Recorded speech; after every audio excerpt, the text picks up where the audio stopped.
الحمد لله نحمده ونستعينه ونستغفره ونعوذ بالله من شرور أنفسنا ومن سيئات أعمالنا من يهده الله فلا مضل له ومن يضلل فلا هادي له اللهم صل وسلم على نبينا محمد وعلى آله وأصحابه ومن اتبع الهدى قال الله تعالى في كتابه الكريم أعوذ بالله السميع العليم من الشيطان الرجيم يا أيها الذين آمنوا اتقوا الله وقولوا قولا سديدا يصلح لكم أعمالكم ويغفر لكم ذنوبكم ومن يطع الله ورسوله فقد فاز فوزا عظيما. Ma'asyiral muslimin, Bapak Ibu jamaah salat maghrib yang dirahmati Allah, semoga ibadah kita diterima oleh Allah Subhanahu wa taala. Semoga salat yang kita tunaikan menjadi wasilah dan sarana bagi Allah Subhanahu wa taala untuk memberikan rezeki kepada kita dalam arti yang luas, rezeki iman, rezeki Islam, rezeki ukhuwah, rezeki pahala, rezeki kesehatan, rezeki materi dan sebagainya. Malam ini kita lanjutkan kajian kitab hadis-hadis tentang adab yang dikoleksi oleh Imam Al-Bukhari rahimahullah dalam kitab Al-Adabul Mufrad. Malam ini bab tentang qaulu ar-rajuli halakan nasu. Bab tentang perkataan seseorang terhadap orang lain yang mengatakan halakan nasu, mereka itu hancur. Kalau bahasa sekarang itu mungkin modaro sakarepmu, mungkin begitu ya. Jadi modar kan, halaka itu kan hancur ini. Mungkin bahasanya seperti itu. Halakan nasu. Hadisnya an Abi Hurairah radhiyallahu anhu anna Rasulullah sallallahu alaihi wasallam qala idza sami'ta ar-rajula yaqulu halakan nasu fahuwa ahlakuhum. Fahuwa ahlakuhum. Dari Abu Hurairah radhiyallahu anhu, sesungguhnya Rasulullah sallallahu alaihi wasallam bersabda, bila engkau mendengar ada orang mengatakan halakan nasu, orang-orang itu hancur, tak dia orang-orang itu modar misalnya begitu, fahuwa ahlakuhum, maka dialah yang lebih hancur. Fahuwa ahlakuhum. Kalau di hadis ini kata hurukan ahlaka itu alif, hamzah, lam, kaf. Ahlaka. Karena dibaca ahlaku artinya itu paling hancur.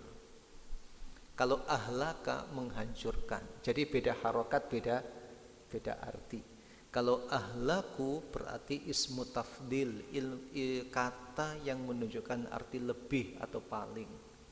Kalau ada orang mengatakan oh mereka itu hancur, ya hancur-hancuro, modar-modaro, maka ahlakuhum, dia sebetulnya yang paling hancur. Ma'asyiral muslimin yang dirahmati Allah, kalau kita mendengar ucapan seperti ini atau kalimat, kalau zaman sekarang mungkin lebih sering berupa kalimat yang dibaca di grup-grup medsos dan sebagainya. Kalau ada orang menyampaikan hal seperti itu, boleh jadi orang yang dituju dengan ungkapan itu adalah orang-orang yang rusak, orang-orang yang nakal. Dan yang mengatakan boleh jadi orang baik.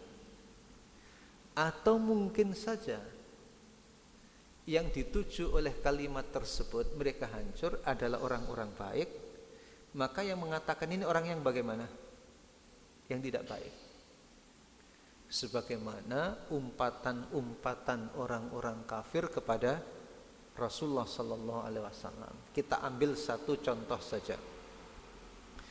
Rasulullah sallallahu alaihi wasallam ketika oleh Allah Subhanahu wa taala diperintahkan untuk mendakwai keluarganya, ada respon yang disampaikan oleh Abu Lahab ya dengan mengatakan tabban laka ya Muhammad, hancur kamu wahai Muhammad.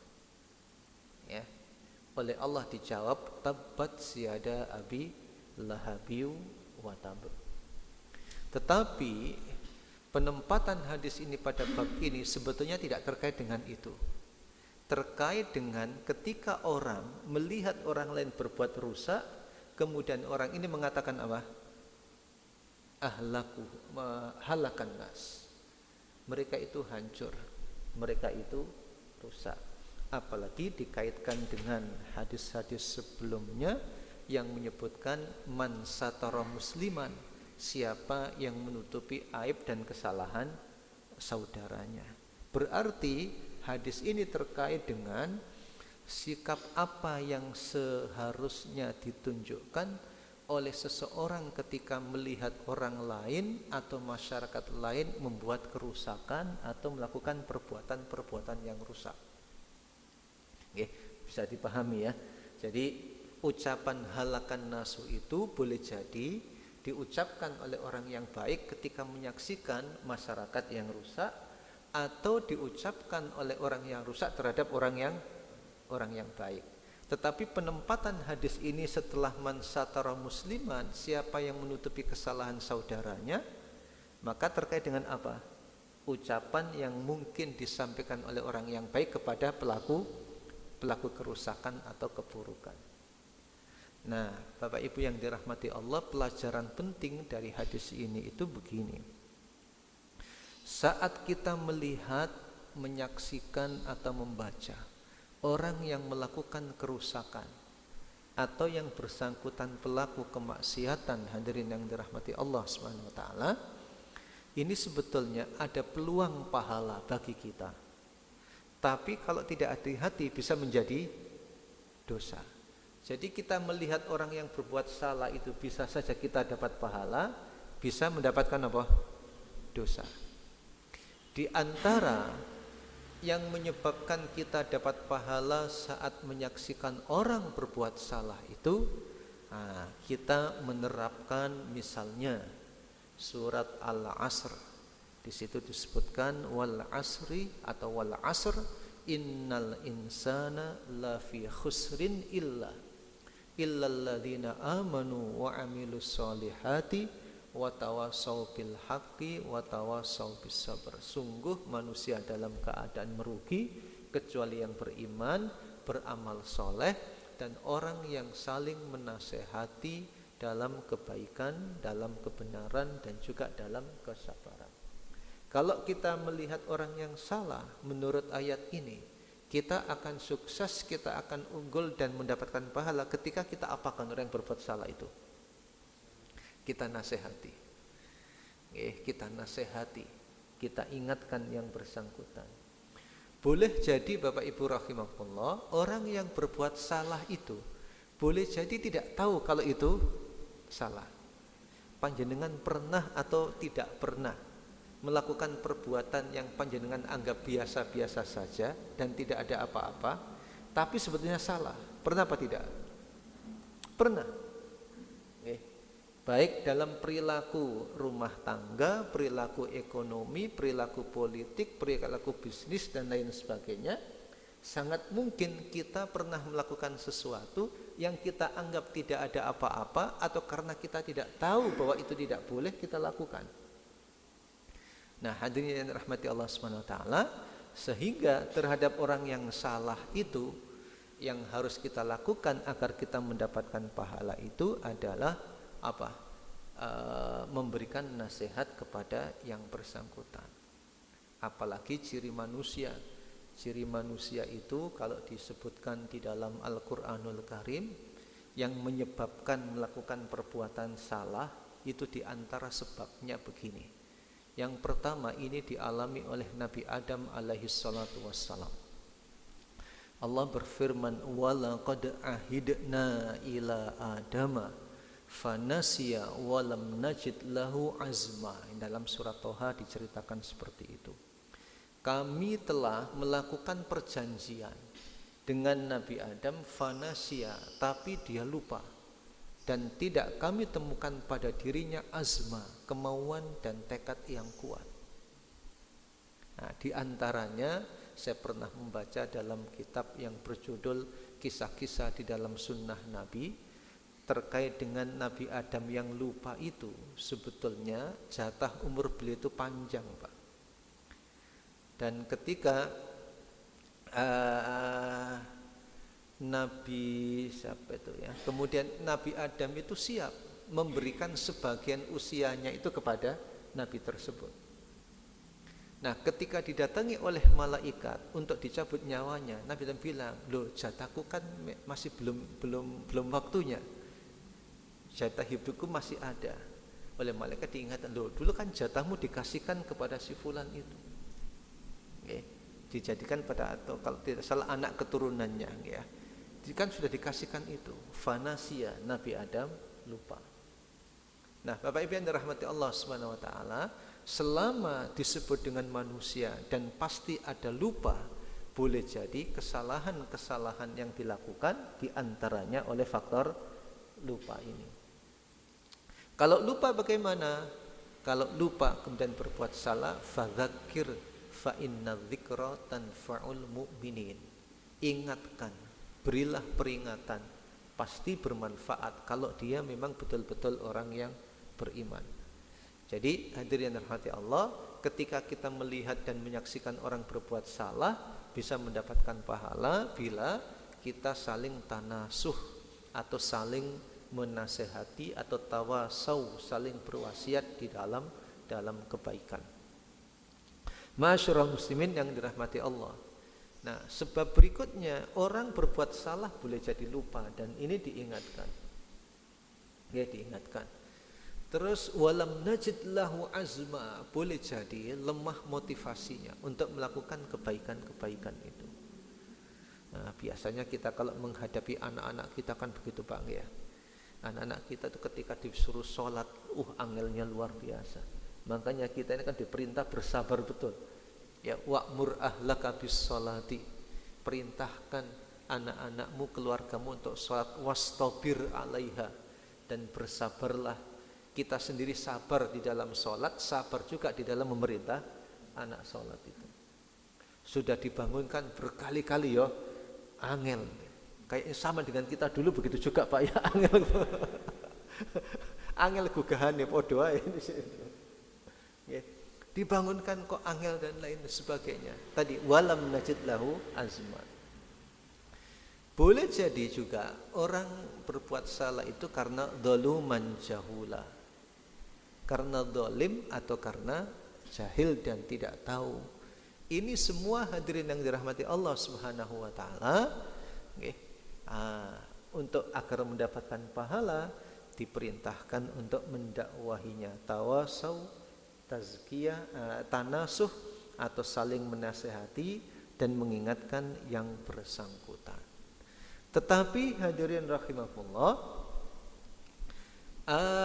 ketika menyikapi orang yang seperti ini, bisa saja apa yang terjadi bukan pahala yang kita dapatkan, justru kita akan mendapatkan dosa dan masalah kalau keliru di dalam menyikapi kesalahan dan kelakuan orang lain.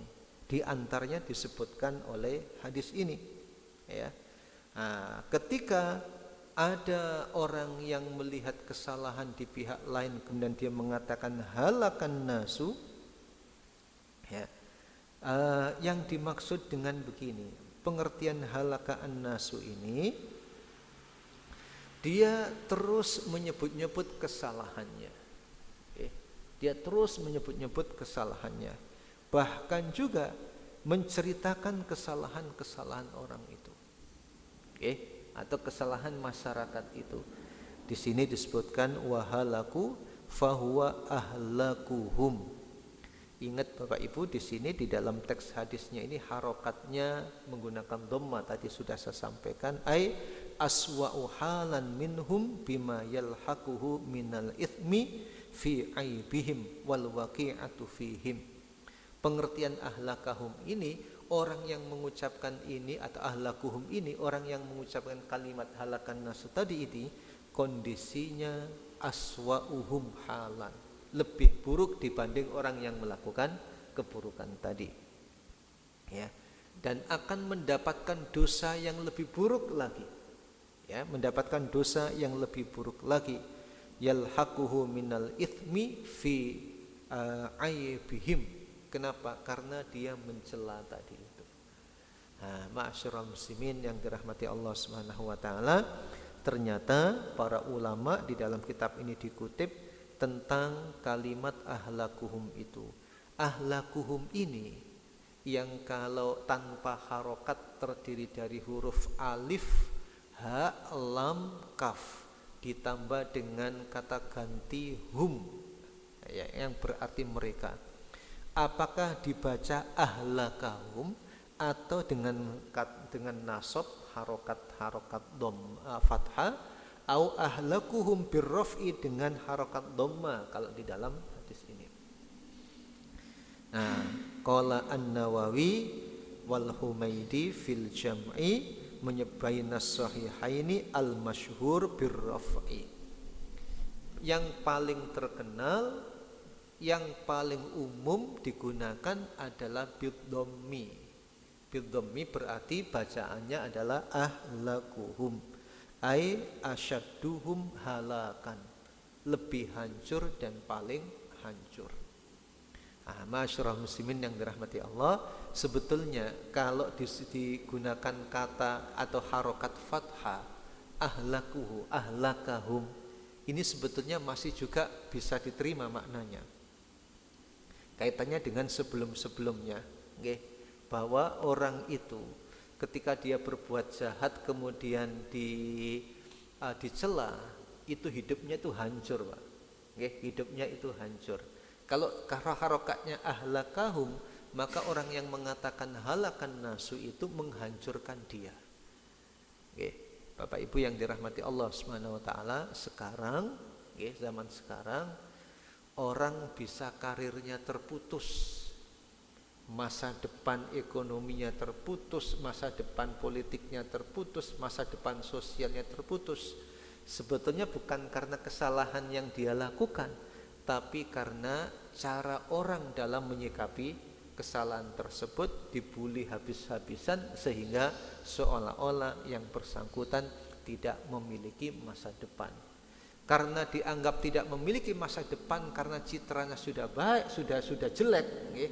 Sudah dibuat citra yang buruk, fahuwa ahlakahum, maka yang mengatakan halakan nasu itu sama dengan menghancurkan mereka. Tetapi yang masyhur kalimatnya adalah ahlakuhum, maka berarti orang yang merespon kesalahan orang lain secara berlebihan itu, dia sesungguhnya kondisinya lebih buruk, dosanya juga lebih buruk, dan sebetulnya lebih hancur dibanding orang yang berbuat kerusakan atau berbuat jahat tadi itu. Ma'asyiral muslimin, Bapak Ibu yang dirahmati Allah Subhanahu wa taala, ini juga bisa kita jadikan sebagai dalil terkait dengan pentingnya fikih dakwah, fikih di dalam menasehati dan menyaksikan kesalahan orang lain. Kalau sebelumnya dianjurkan untuk menutupi, kalau ini hati-hati, okay? Hati-hati. Justru kalau salah di dalam menyikapi kesalahan orang lain akan kembali kepada diri kita. Tapi hadirin yang dirahmati Allah Subhanahu wa taala, jangan kaget. Kadang orang yang bersikap seperti ini itu punya alasan juga, punya dalih juga. Apa punya dalihnya? Apa dalihnya? Macam-macam. Misalnya hadirin yang dirahmati Allah Subhanahu wa taala, orang sudah serusak seperti itu. Orang sudah rusak seperti itu, masa enggak hancur? Walaupun Bapak Ibu rahimakumullah, kita itu tentang kehidupan dan masa depan orang itu kan enggak tahu. Hadis Nabi itu kan menggambarkan, boleh jadi ada orang perbuatannya itu, hadirin yang dirahmati Allah, untuk ukuran kita kalau dikalkulasi itu sudah neraka pokoknya. Tapi ternyata tobat di akhir hayatnya. Kita enggak tahu. Kita enggak tahu. Malah dalam sejarah itu ada yang penghafal Quran tapi kemudian bisa menjadi murtad, itu ada juga, ada juga. Maka hadirin yang dirahmati Allah, kita bersyukur kalau sampai saat ini tetap diberi hidayah oleh Allah, tapi tetap berharap-harap cemas. Khawatirnya nanti kita tidak sampai ini. Oke. Kalau perjalanan kita misalnya sampai alun-alun, kita kan nggak tahu apakah nanti sampai alun-alun atau tidak. Tetap menjaga Islam ini. Jangan-jangan baru sampai jembatan di situ sudah hilang Islamnya. Gitu. Dan boleh jadi orang yang buruk ini ternyata sampai di ujung sana dalam keadaan Muslim. Nah, ma'asyiral muslimin yang dirahmati Allah SWT, disinilah kemudian pentingnya untuk berusaha istiqomah. Ya, kalau Hasan Al-Basri rahimahullah ketika membaca ayat tentang istiqomah, beliau berdoa, Allahumma anta rabbuna farzuqnal istiqomah. Ya Allah, Engkau adalah Rabb kami, anugerahkan kepada kami istiqomah. Pada saat yang sama hadirin, kita perlu berhati-hati ketika memvonis orang. Malah dalam Al-Quran itu ada ayat yang bunyinya begini, idh qalat ummatum minhum lima ta'idhuna qauman Allahu muhlikuhum aw mu'adzibuhum adzaban syadida. Ketika ada kaum yang mengatakan, kenapa lima ta'idhuna qauma, kenapa kamu kok menasihati kaum itu? Allahu muhlikuhum aw mu'adzibuhum adzaban syadida. Kan Allah akan menghancurkan mereka dan mengazab mereka. Jadi kalau misalnya hadirin kaum ini sudah dilabeli akan dihancurkan oleh Allah, terhadap orang yang memberi nasihat ini diprotes. Ternyata apa jawaban yang diprotes ini? Yang diprotes ini menjawab, qalu ma'dziratan ila rabbikum wa la'allahum yarji'un. Qalu ma'dziratan, agar nanti ada alasan di hadapan Allah. Ya, ada alasan di hadapan Allah. Ditambah lagi la'allahum yarji'un, semoga saja mereka kembali, mereka tobat. Padahal divonis ini kaum ini dihancurkan oleh Allah. Nah, nanti hadirin ketika ada kaum yang rusak itu kan pertanyaannya bukan kenapa kamu kok tidak mengkafirkan dia, kenapa kamu kok tidak menghancurkan dia, kan bukan begitu. Kok tidak memvonis dia, tidak. Tetapi kenapa kamu kok tidak mengingatkan dia? Kenapa kamu kok tidak mengajak dia? Kenapa kamu kok tidak menasihati yang bersangkutan? Dan lain sebagainya. Nah, ma'asyiral muslimin, Bapak Ibu yang dirahmati Allah Subhanahu wa taala, ini hadis pertama yang kita baca pada malam ini tentang idza sami'tar rajula yaqulu halakan nasu fahuwa ahlakuhum. Bapak Ibu rahimakumullah, bila ada hal-hal yang didiskusikan saya persilahkan. Monggo.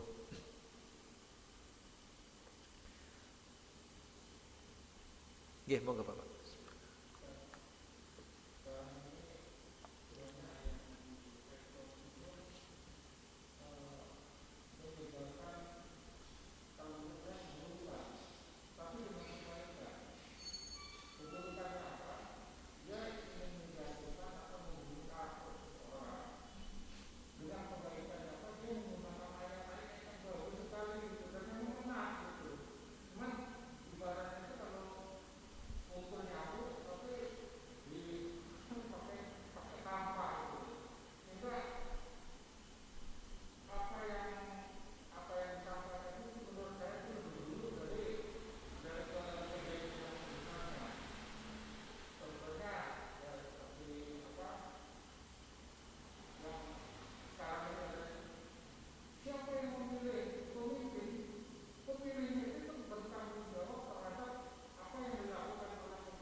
Nah, nggih.